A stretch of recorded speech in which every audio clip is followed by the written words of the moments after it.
এই হচ্ছে ভাত, এই তো ফাইনাল লুক এটা, তাই তো? কিন্তু মাংস তো দেখা যায় না, যে মাংস দেখা গেলে একটু ভালো হতো।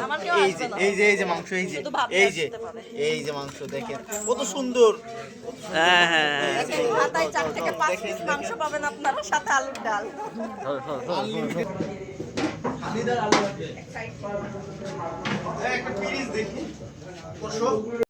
তো সব কিছু রেডি হওয়ার পরে এখন খাওয়া দাওয়ার পর্ব শুরু হবে। আমরা এখন সবাই মিলে খাওয়া দাওয়া করব।